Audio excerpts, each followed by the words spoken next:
Does someone in your family really enjoy beef jerky? I have a grandson who requests it on a regular basis, and so when I know I'm going to be seeing him, I try to take him some. So today we're going to be making beef jerky.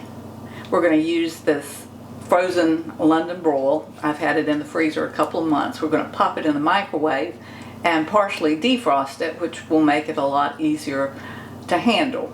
You can also just partially freeze it to begin with and then slice it. Makes it much easier to slice into thin slices. You can also do it, without it being frozen, but you can't get as uniform of slices when you do it that way. So let's make some beef jerky. So we've taken our London broil out of the microwave, where we just defrosted about halfway. That's all you want to do when you stick it in the microwave. You want it still about halfway frozen. Then I trimmed off any visible fat from it, and now we're going to just slice it into 1/4 inch slices, cross grain. We don't want to go with the grain.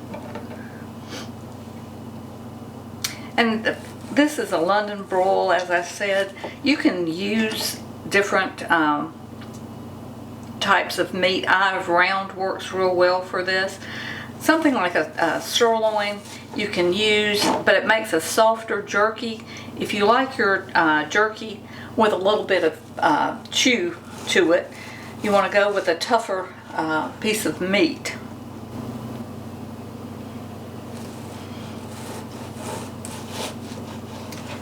This slices fairly easily with a good sharp knife, and with the roast being about halfway frozen. You can also use venison to make your jerky, and use the same recipe we're going to use today. And there's what our 1/4 inch slices look like. And you want to try to keep them as uniform as you can so that they dehydrate at the same rate.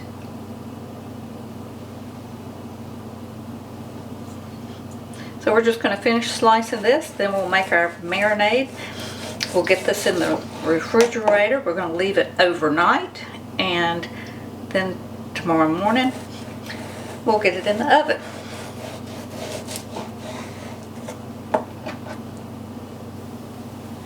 This is what our finished London broil looked like when we got it all sliced. As you can see, it's got some marbling in it, which is okay, but you want a real lean cut of meat because the fat is what makes it go rancid more rapidly. So the leaner your piece of meat, the longer it should last for you. So now we're ready to make our marinade. We're going to use Worcestershire sauce, soy sauce, some sesame oil, black pepper, a little bit of red pepper, some garlic powder, and some onion powder, and just a little bit of ginger. Now this recipe that I'm using today is one that I've combined from a couple of different recipes. If you go online and look, there are all kinds of marinade recipes, and you can pick one that has the ingredients that your family enjoys. This is just happens to be one that I like to use. So feel free to change this up in any way that you want to. It's one of those recipes that is very forgiving, and you can do it just about any way you want it, and it will still turn out good. So we're going to use a 1/2 cup of Worcestershire sauce, and I've just got my measuring cup here, and I'm just going to pour in a 1/2 cup.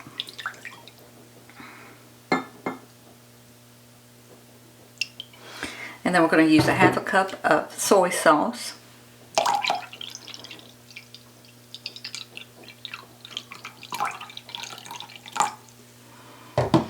We're going to use 1/4 cup of brown sugar.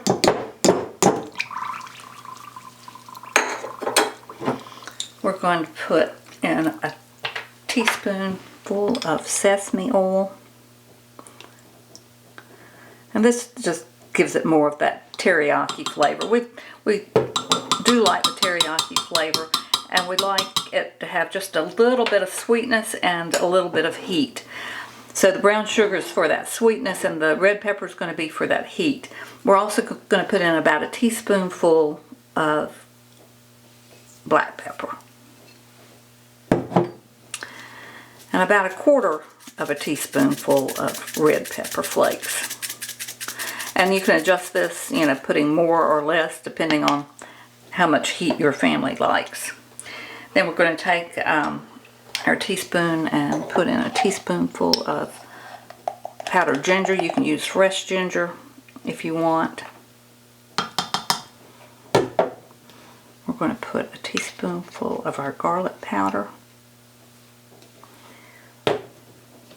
Teaspoonful of our onion powder.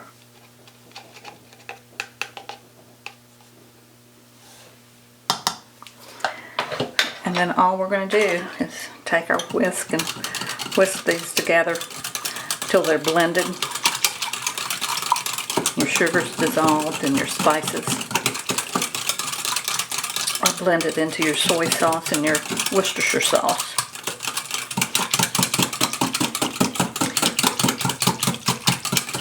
Now at this point, you can just take and pour this marinade into a gallon Ziploc freezer bag or storage bag and add your meat to it and massage it and get your meat coated real well in it, and then put it in the refrigerator. You can do it you know, just for several hours, or you can do it overnight. I prefer to do it overnight because I think it gives it more flavor.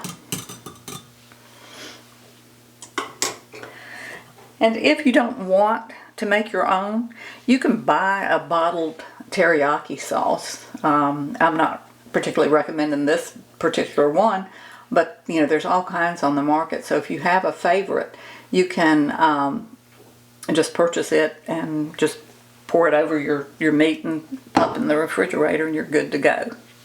I just personally prefer to do my own. Okay, what I'm going to do with mine today, I have this container that came with my food saver, and I like to use it to marinate meats in. So we're just going to take our, I think I'll pour a little bit of our sauce in to begin with, and then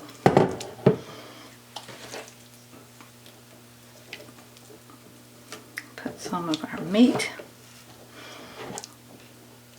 and put some more of our sauce.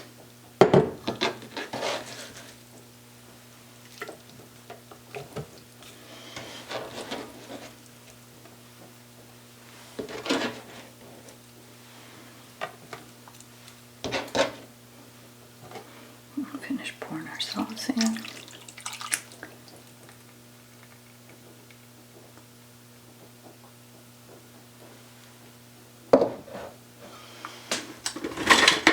Grab a spoon and we'll just stir this around a little bit and make sure everything gets in the pool.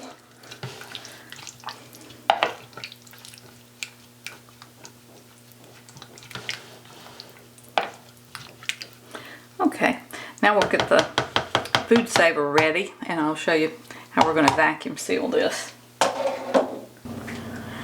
So we have our jerky in our marinade in our container. We're going to use our food saver to seal this container before we put it in the refrigerator, just because that's what we have and it's convenient.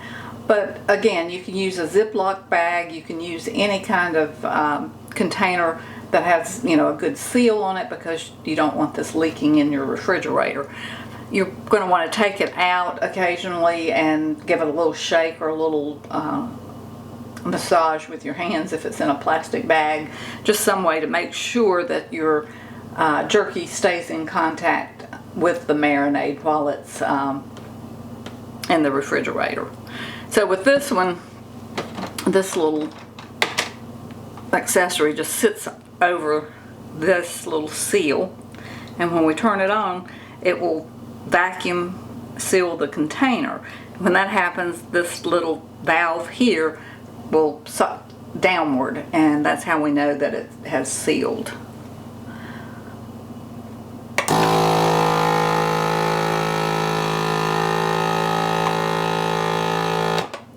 And that's all there is to that. So it's ready to go in the refrigerator. We will put it in there and leave it overnight, and tomorrow morning we will get this in the oven. Good morning. It's been about 24 hours since we put our beef jerky into the refrigerator, and we've gotten it out. We've got our pans prepared by putting some aluminum foil in each of them. We're going to blot our beef jerky a little bit and then place it on our pans. If you're enjoying this video thus far, please consider clicking on like, subscribe to our channel, and share it with your friends if it's something you think they would enjoy. It helps us to continue to grow and to make more videos. Alright, so we're just going to take a couple of paper towels and blot our jerky a little bit.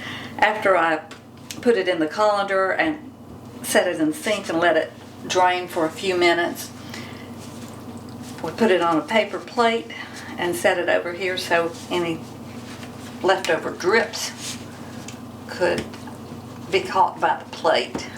And the reason we put the aluminum foil on our pans is to catch any leftover drips, so it just makes cleanup a breeze. And the little metal racks that we have on here, these are actually cooling racks, but they work just fine. So any kind of little metal rack that you have that you can place on your pan will suffice for that. And the reason you want to use those, it helps with the air circulation around your beef strips so they dry more evenly and a little quicker. So all we're going to do now is lay our strips onto our racks. I've got the oven preheating. You want it on a really low setting. I put mine on the lowest setting that my stove will go, which is at 170 degrees. I think some ovens might go a little lower, but 170 works great. So we're just going to continue to lay this out. Then we'll get it in the oven, and it'll take about 4 hours for it to completely dry to the consistency that we want. So we'll come back at that point and we'll show you our end result. So we have all of our jerky onto our racks now. A couple of things that I thought of after I got them on the racks that I didn't mention before is that you want to try not to crowd the jerky because it'll take longer for it to dehydrate if it's crowded, and you get better air circulation if there's some space between your pieces of jerky. And then the other thing I wanted to mention is when it's in the oven, it's going to take approximately 4 hours for this to completely dry.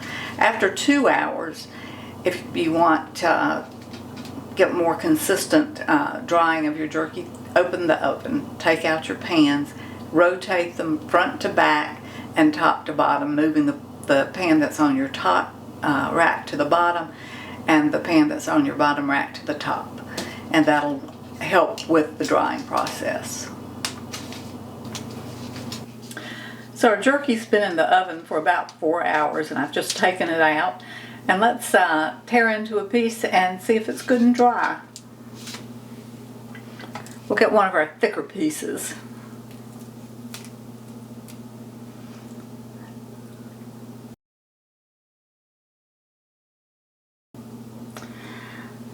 At this point, we'd just like to say thank you for taking the time to watch this video. We hope you enjoyed it. We're wishing you good food, safe storing, and happiness.